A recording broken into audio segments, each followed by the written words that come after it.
Liza P has 25 bosses in its roster, ranging from hungry bandits to giant robots with fucking wrecking balls on both hands to gender swap Thor, to whatever the fuck this is. Some of these bosses I just absolutely love as they're filled with rich lore, have stunning visual design, banger soundtracks, and varied movesets. Yet on the other side of the coin, we have the complete opposite. As much as I love this game, it is nearly impossible for any singular person to like every single boss that this game has to offer. So in this video, I'll be showing you which bosses I love and which bosses I hate, and then whatever is in between those two. The way I want to do this video is working from the bottom of the list to the top, and I will also put each boss in a tier that I think they deserve, ranging from F tier up to S tier. At the end of the video, I'll show the full completed tier list. Of course, also keep in mind that this list is not objective. You have your own opinion, which is not objectively correct, as do I. I'd enjoy discussing in the comments which bosses you agree with on my list and which ones you don't. Let's just try to keep it civil. Quick side note, I played through this game 3 times and my list has changed after every single playthrough. Tomorrow I might not even agree with my own placements anymore. That being said, to start off the list, we have our 25th place.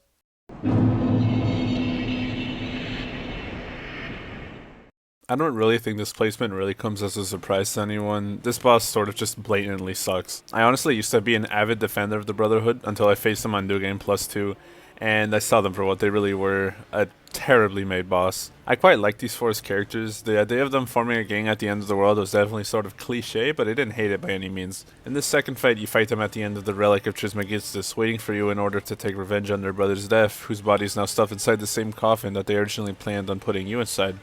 I really like their designs, each of them is unique, and none of them feel like copy-paste of each other. The eldest is probably my favorite. The way he wields his giant sword reminds me of the way Guts does it, and the speed really does not bother me as much as it does to other people.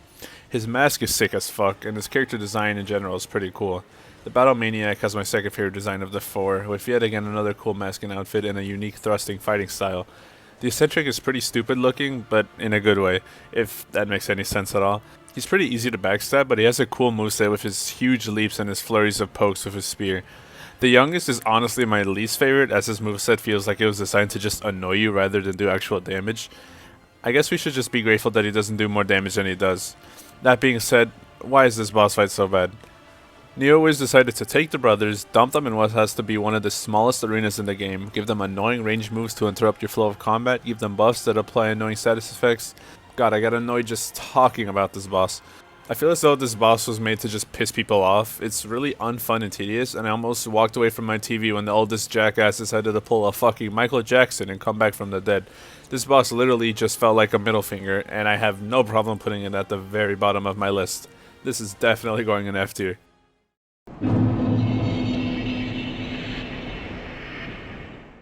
I also don't think this entry on the list was much of a surprise to anyone really. The Dora Guardian isn't this low because it's bad in the same way that the Black Rabbit Brotherhood is. It's more so down here because it's just one of the most boring fights I've ever partaken in. And I fought Gale, so you know, that says a lot. You fight the Dora Guardian, well, guarding the main door into the Arky Abbey, the final main location of the game. Design-wise, this boss just looks kind of mediocre, as nothing about his visual design is exactly unique or interesting. This fight is just the same move over and over again, with you hitting him a few times over and over again until he falls down, and you just do the same thing over and over and over again. Plus, they gave him the shock debuff. No, not the electric one, that'd be far too generous for Neowiz. I mean the shock mechanic that slows down your stamina regeneration to an ungodly level, making the fight even longer than it has to be. And I fought Gale, so Dora Guardian is just boring, and that's really everything I have to say about this dude. Bottom of D tier.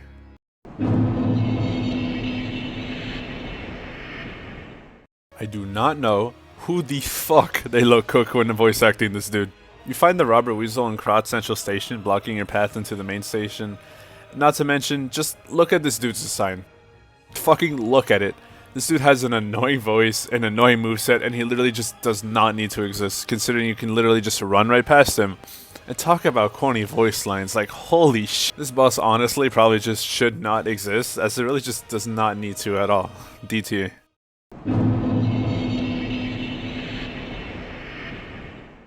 The only reason I'm gonna rank all the NPC bosses separately instead of in one large group like I've seen other creators do is because there are a select few who I feel like are above the rest. However, doing that comes with the fault that I really just do not have a whole lot to say about the bosses that are on the lower half of this list. One of these bosses is the Owl Doctor. You can find him in a small hut off to the side of the first big main area in the Barren Swamp. I do not know any of this guy's lore, if he even has any. All I know is that he's some lunatic that wants to kill us for whatever reason. But he looks cool, I guess. I don't think this fight is exactly bad, but it probably is just the most forgettable fight in the game. At least I can remember Robert Weasel for his voice lines, I guess. I will give the Owl Doctor props for his weapon, however, as the giant bone saw does sort of fit his character, and in general it's pretty cool looking. But that's where the good things I have to say about this fight end, leaving the Owl Doctor near the bottom of my list, sitting in D tier.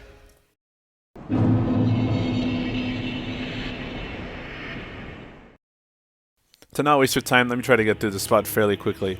The Atone is found right before the elevator that takes you up to the town outside of St. Frangelico's Cathedral, and to get past her, you can either lie or fight her. Her job is to make sure that nobody can go up there in order to ensure that person's safety.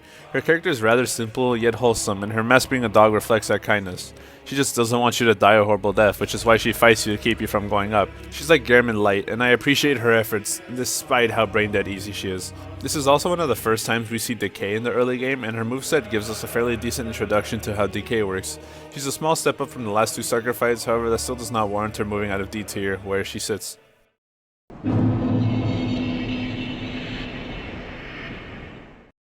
Breaking into the top 20, we have the Survivor, who is found in a small room in Vanini Works. I've heard people say that they missed this boss fight since it's hidden, however I don't really see what they mean because it's just kinda right there. I found this dude pretty easily, and when I saw him weeping, the last thing I was expecting was a boss fight, to be honest. I don't know what his mask is supposed to be, maybe a sheep or something of the sort, but I do think it looks pretty cool. He's fairly easy, and I was able to kill him on my first try, but once you kill him, he apologizes to someone known as Leo, who I assume was some sort of companion. I don't really know this guy's entire story, but I assume he probably abandoned this Leo figure, causing him to die. The Survivor was a pretty insignificant character, however his story is like somewhat tragic from what I can see, which does get bonus points from me. However, his extremely lackluster fight and difficulty do not allow him to get anything higher than D tier. I'm sorry, Leo. I was afraid to die.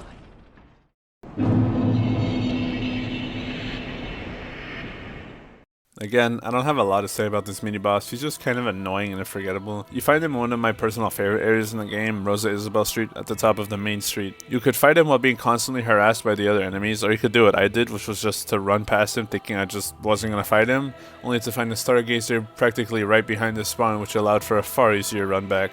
His design is sort of creepy, I guess, however I'd argue that he looks equally goofy.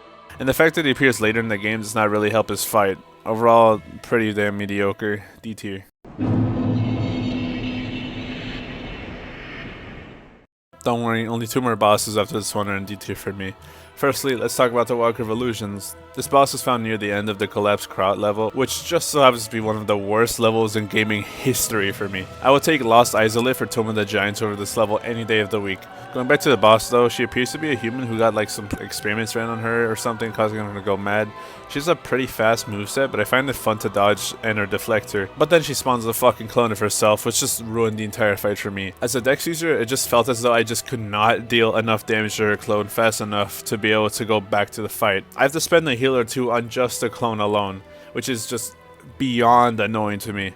The clone alone drops this boss from the bottom of B tier, it was actually pretty damn good, to the middle of D tier. It's just, why did they do that? They ruined it. What the fuck? D tier.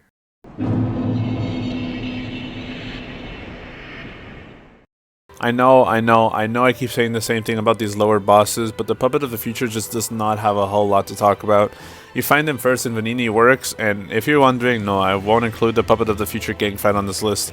If I did, it'd probably just be a bit lower than this one. This boss is just the last giant from Dark Souls 2, but somehow worse, even though that boss is just already kind of mid on itself. I'll give it props for being unique, however, as I think its design is decently cool. Aside from that, there's just not a whole lot to say. D tier.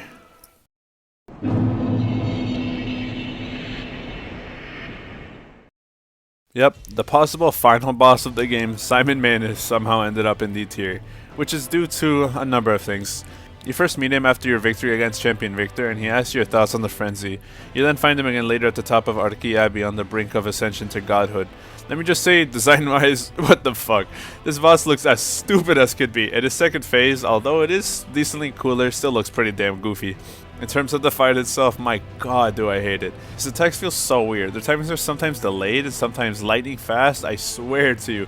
I've not been able to parry this guy once and he's just a pure annoyance. His second phase is better than the first, however a lot of the credit for that probably goes to his cool and flashy moves, except that shockwave. Fuck that shockwave. I don't know anything about this guy's lore except for the fact that he's Sophia's father, I think. This boss has a story that I don't really care about. He's just kind of ugly and an extremely agitating moveset. I have no doubt that this may be the most controversial choice on this list. However, to me, I just can't put him anywhere above D tier.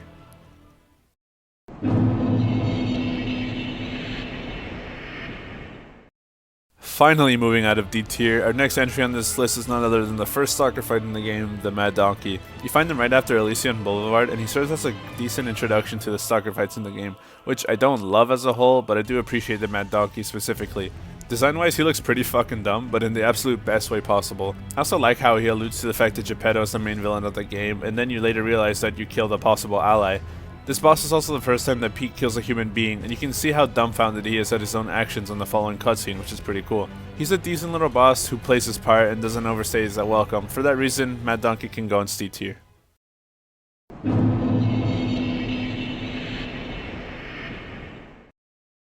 The second out of my only two bosses in C tier is the Black Cat. You follow him and his sister throughout the game, first meeting them in Venigni Works, where they seem to be fairly friendly. Your next encounter is in the Malum district, where their true colors show, when you start to hear them talking shit about you and you aid them in navigating through the town. Lastly, you find them at the very end of the Grand Exhibition, where they ask if you can spare a gold coin fruit for the Black Cat's worsening vision. However, it is eventually apparent that they have been working with the alchemist as they find the Black Cat in Archie Abbey. You can skip him by either having been nice to him and he lets you leave, or by just sprinting away. However, you can also fight him if you're so inclined. I like his design as it's sleek, simple, and clean. It's kind of funny how he uses a literal sign pole, and I don't love spear enemies, but I'll give him the pass due to how unique he is. I like him due to his connection with us throughout the game, and how his and his sister's stories both have reached a climax which ends with them either dead or you guys becoming friends. It's a good fight, good story, good arena, overall just good. However, I do not believe it is enough for me to bump him into B tier, which is why he sits comfortably at C tier for me.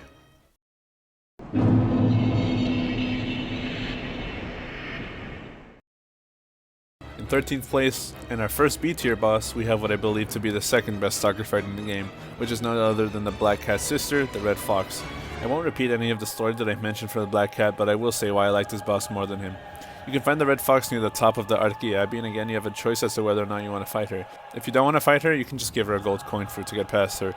However, if you do want to fight her, you can just refuse to give her it, and just keep in mind she'll fight you either way if you already killed her brother. Visually, I like her design more than her brother's, as I find it cleaner. I used her mask throughout the rest of my playthrough after killing her, and it's probably one of my favorite masks in the game. I also like her moveset more than her brother's, who's already at a disadvantage due to me just not loving any spear users. Her moveset feels more fluid, and I appreciate her speed. My main gripes with this fighter are just that one spammy Luxasia-esque move, and the fact that she's still just a stalker, meaning you can just backstab her. I always appreciate fighting her, and I really do not have anything specific against this fight, so B tier.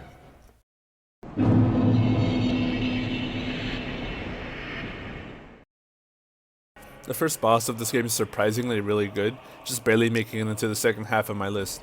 You fight the Parade Master at the end of the Sarasani Valley, at the end of the tutorial section of the game. This boss is able to test the player and their mechanical knowledge really well, testing your skill with simple yet effective combos. He further teaches the player about the parry mechanic and lines of P, as well as how to manage your health and weapon durability during a battle. Not to mention, he just looks pretty cool, and his introductory cutscene is pretty simple but cool.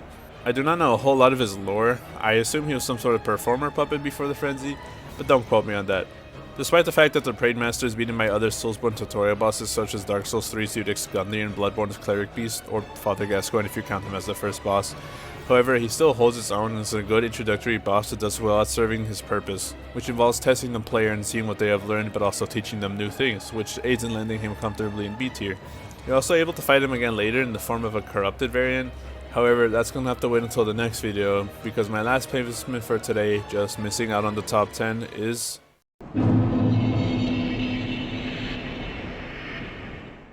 King's Flame Fuoco is found at the end of one of my favorite levels in Lies of P, which is Venigni Works. To be honest, this boss is a staple of just being good. I don't love it, I don't hate it, this boss is just sort of there. Additionally, I'd say that this is the most forgettable main boss in the game. He never gave me too much of a challenge, and for some reason, he's just not that memorable to me. Despite that, I will say this boss is pretty well designed, visually and mechanically. His design is pretty cool, with a massive furnace looking thing in his stomach area being the highlight of his design. He has a decently fun moveset with some slow overhead swings being mixed in with quick spinning swipes, and he also launches little oil projectiles which leave puddles of oil on the floor, which can then be ignited if they come in contact with any of his attacks.